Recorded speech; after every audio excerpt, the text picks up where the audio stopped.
You are watching Grace Television.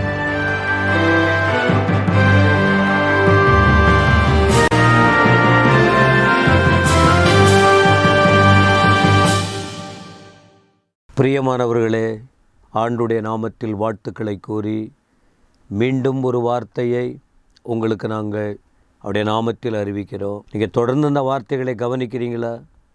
இந்த grace தொலைக்காட்சி மூலமாக யூடியூப் சேனலில் பல விதங்களில் இந்த வார்த்தைகளை உங்களுக்கு அறிவிக்கிறாங்க. நேரலையில் வருகிறது, மீடியா மூலமாக பல விதங்களில் கர்த்தருடைய வார்த்தை போதிக்கப்படுகிறது. நீங்கள் அப்படியே கடந்து போயிடாதீங்க. ஒரே ஒரு வார்த்தை உங்கள் வாழ்க்கையை பாதிக்கும், உங்கள் ஆத்துமாவை தொடும், உங்களுக்கு அற்புதங்களை செய்யும். ஏன் தெரியுமா? ஒரு வசனம் படிக்கிறேன் பாருங்கள். சங்கீதம் 34:18 நொறுங்குண்ட இருதயம் உள்ளவர்களுக்கு கர்த்தர் சமீபமாயிருந்து. இதுக்கு முன்னாடி கூட நான் சொல்லியிருக்கேன், இப்பொழுது சற்று வித்தியாசமாக இருக்கும். அப்போ ஆண்டவர் யார் அப்படின்னு சொன்னால், அவர் சமீபம் அப்படின்னா என்ன? தூரத்தில் இருக்கிறவங்க கிட்ட வராங்க. தூரத்தில் இருக்கும்போது நம்ம போடுற சத்தம் வேறு, கிட்ட இருந்தால் அந்த சத்தத்தின் அளவு வேறு. அதை போல் ஆண்டவர் யார்? அவர் பரலோகத்தின் தேவன். பரலோகம் எங்கே?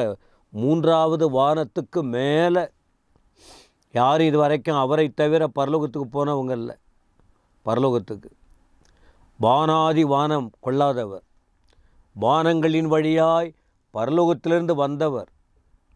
அவர் வானங்களின் வழியாய் பரலோகத்துக்கு போயிருக்கார். அங்கே போயிட்டு பரலோகத்தில் அவரை நம்புகிற பிள்ளைகளுக்கு இடத்தை ஆயத்தப்படுத்திக்கிட்டு இருக்கிறார். திரும்ப அவர் வரப்போகிறார். அது ஒன்று. ஆனால் அந்த ஆண்டவர் என்ன சொல்கிறார்னா, அவர் சமீபமாய், கர்த்தர் சமீபமாய் எப்பொழுதும் நம்மோடு கூட இருக்கிறார், கிட்ட இருக்கிறார். எரேமியா 23:23 சொல்லுகிறது, அவர் தூரத்திற்கு மட்டும் தேவன். அவர் சமீபமாக இருக்கும்போது மட்டும் இல்லை, அவர் தூரத்திற்கும் தேவன். அதனால தான் நாம் ஆண்டவர் நோக்கி ஜெபம் பண்ணுறோம். வெளிநாட்டிலேருந்து ஜெபம் பண்ணுறோம். எந்த மூலையில் இருந்தாலும் அவருக்கு தெரியும். அவர் வல்லமை உள்ளவர்.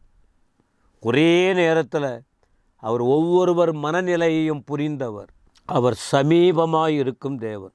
சரி, யாருக்கு அவர் சமீபமாய் இருப்பார்? யாருக்கு சமீபமாய் கிட்ட வருவார் அப்படின்னு சொன்னால், ஒரே வார்த்தை என்னென்னா, உண்மையாக அவரை நோக்கி யார் கூப்பிடுறாங்க அங்கே தான் வருவார்.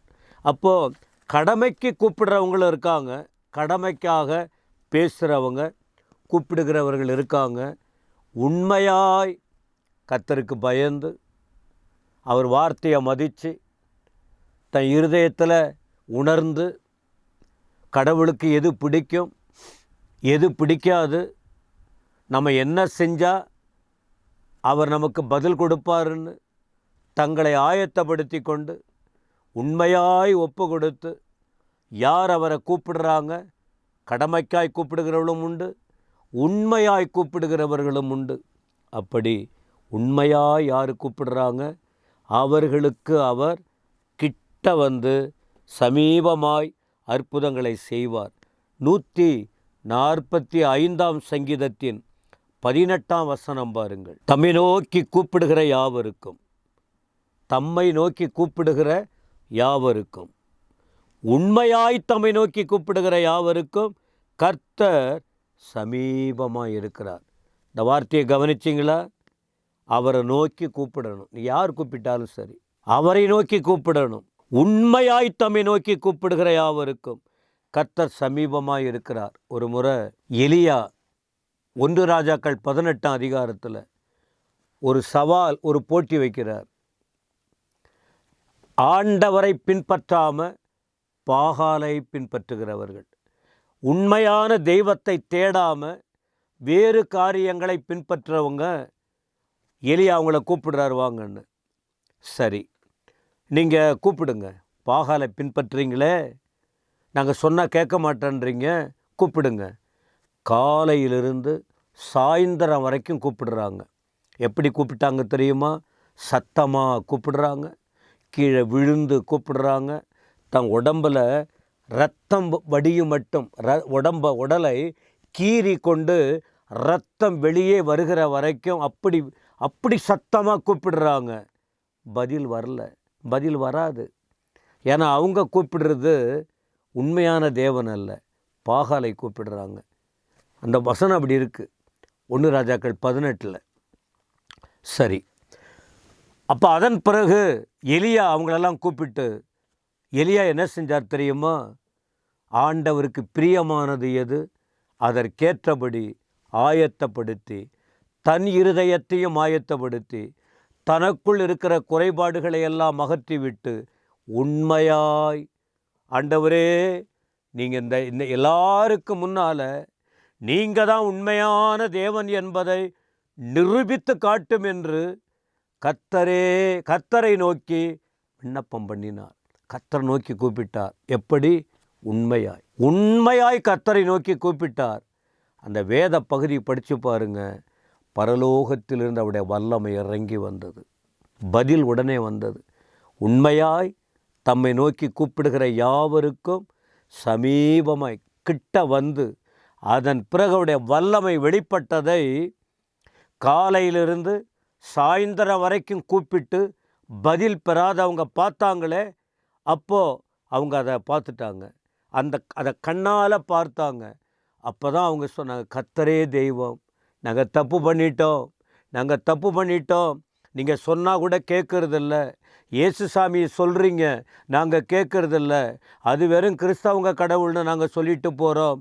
ஆனால் உண்மையாகவே அவர் தான் உண்மையான தேவன், கர்த்தரே தெய்வம்னு அறிக்கையிட்டார்கள். பிரியமானவர்களே, இன்றைக்கும் அவர் உண்மையாய், உண்மை இருதயத்தோடு, ஆவியோடு, உண்மையோடு இந்த மகிமையின் கர்த்தரை, இந்த மகத்துவமான தேவனை யார் கூப்பிடுறாங்க, அவர்கள் சமீபமாய் வந்து அற்புதங்களை செய்வார்.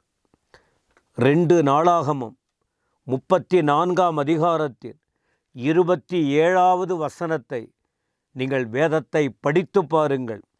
யோசியா என்ற ஒரு யூத ராஜா, யோசியா, அவனுக்கு சில பிரச்சனைகள் வந்துவிட்டது.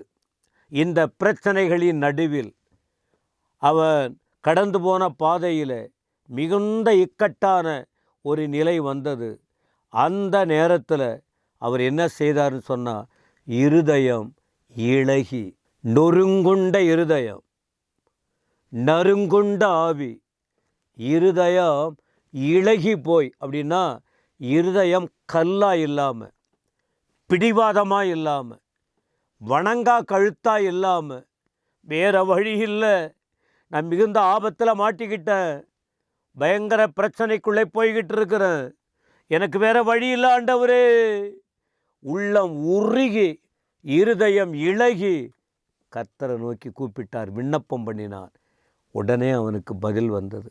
அப்போ ஆண்டவர் சொன்னார், நீ இப்படி செய்ததனால, உன்னை தாழ்த்தி உணர்ந்து ஒப்பு கொடுத்ததனால உனக்கு நான் விடுதலை கொடுப்பேன்னு சொல்லி அந்த இடத்துல குறிப்பிட வார்த்தைகளை பார்க்க முடியும்.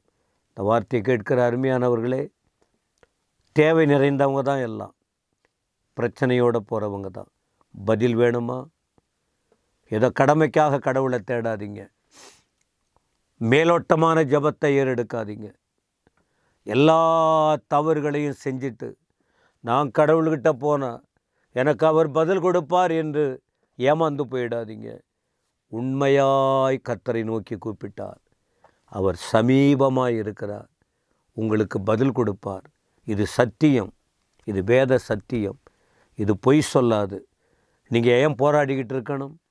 நீங்கள் ஏன் தடுமாறிக்கிட்டு இருக்கணும்? இந்த வசனத்தை தான் படித்து பாருங்களேன், இந்த வசனத்துக்கு கீழ்ப்படிந்து பாருங்களேன், பதில் பெற்று சந்தோஷமாக இருங்களேன். எங்கள் ஜீவனுள்ள தகப்பனே ஸ்தோத்திரம். இந்த வார்த்தை அறிவிக்கப்பட்டு இருக்கிறது. நல்ல நிலத்தில் விழுந்தது போல கிரிய செய்யும்.